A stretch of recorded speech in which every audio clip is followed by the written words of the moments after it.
Alors nous, on n'aime pas la facilité, on se met toujours des challenges assez compliqués, donc on renouvelle 50% de nos stands.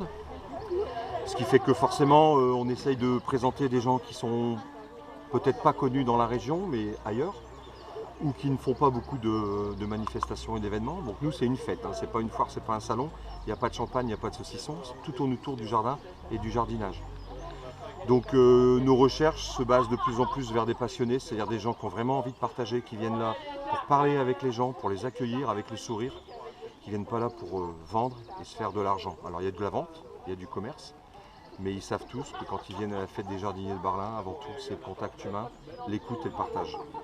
Après les choses se font naturellement sans aucun souci.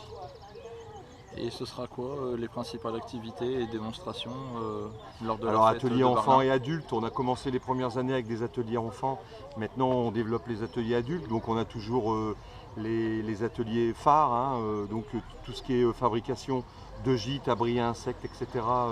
Pour les enfants. Donc on décline, hein, sur la culture, sur la protection des insectes, qu'est-ce que c'est qu'un auxiliaire, qu'est-ce que sont les plantes qui sont dites compagnes, etc. Et pour les adultes, on répond plus à des demandes qu'on renouvelle donc, chaque année, basées sur les attentes des années précédentes, donc sur la greffe, le bouturage, les divisions, etc. Voilà. Composition florale pour les dames aussi, qui aiment bien.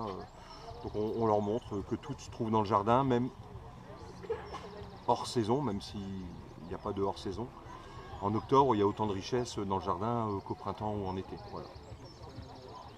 On essaye de répondre à tout le monde, hommes, femmes, enfants, du plus jeune âge à la personne la plus âgée. La fête de Barlin, quand Philippe a eu cette idée vraiment démente de dire on va se rassembler, on va créer une fête et on va présenter un peu ce que l'on fait à longueur d'année sur le forum.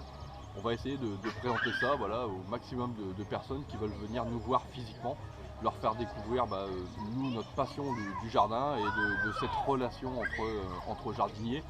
Tout en myosotis. Oh merci mon myosotis. C'est un souci non, c'est pas un myosotis, c'est un souci. C'est un peu les feux. Merci Martin.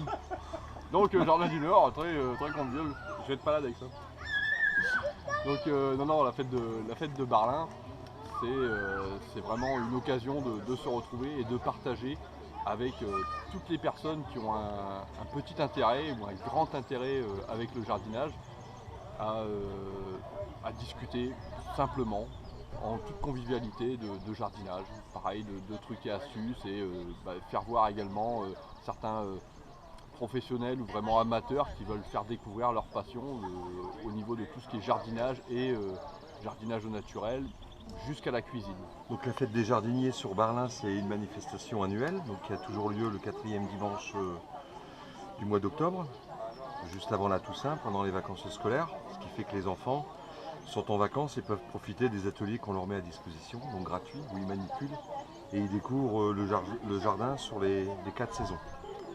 Des ateliers également pour adultes, où ils découvrent pratiquement toutes les différentes façons de cultiver et de jardiner, sainement et proprement. Alors on bascule vers la gastronomie parce qu'on a un sous-titre qu'on prénomme du jardin à la cuisine, qui nous permet de proposer des produits à déguster pour se restaurer, sachant que tout est issu du jardinage et de nos cultures, donc de notre jardin et de nos jardins. Alors ce qui les amène à la fête des jardiniers avec un recul de 5 ans, c'est que les gens sur une journée prennent le temps de se poser. Une famille complète peut toujours trouver des activités qui les intéressent. Les enfants iront aux ateliers enfants.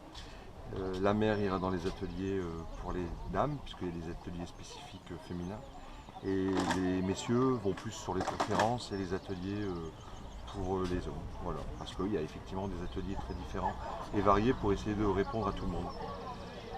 C'est ça qui est intéressant et moi ce que j'ai souvent en retour à chaque fois à la fin de la manifestation, c'est on nous accueille avec le sourire, on nous respecte, on nous écoute, c'est pas cher, il y a beaucoup de choses gratuites, il y a beaucoup de lots, il y a beaucoup de tirages au sort. Bref, quand on vient s'y promener, on repart toujours avec les mains pleines sans avoir forcément dépensé un euro. Voilà. Pour moi, la fête des jardiniers de Barlin, c'est l'occasion d'être utile. Et les personnes qui viennent à la fête des jardiniers sont là pour alors rechercher, c'est sûr, des plantes, mais aussi des conseils, des astuces, échanger des petites choses qu'ils ont remarquées, des petits insectes qu'ils voient. Et on leur donne quelque part au moins une piste de réponse. Des réponses, mais aussi parfois des pistes de réponse. J'ai l'occasion de faire des conférences. Par exemple, je fais une conférence sur la biodiversité. Je ne sais pas si cette année elle aura lieu, mais je fais une conférence sur la biodiversité. C'est très à la mode la biodiversité finalement, et on ne sait pas ce qu'il y a derrière. Donc j'essaye de... Ouais, c'est important d'apporter quelque chose. C'est ma façon à moi d'être utile. Et surtout, ce qui est important, c'est l'échange. L'échange avec les personnes. J'ai appris des choses à la fête des jardiniers par des personnes qui viennent à la fête des jardiniers. Moi, je leur apprends quelque chose, ils m'apprennent des choses. L'échange est toujours important. Et ça reste relativement convivial. Voilà, ils passent, questions-réponses, parfois il n'y a rien, mais c'est pas grave, on leur montre quelque chose.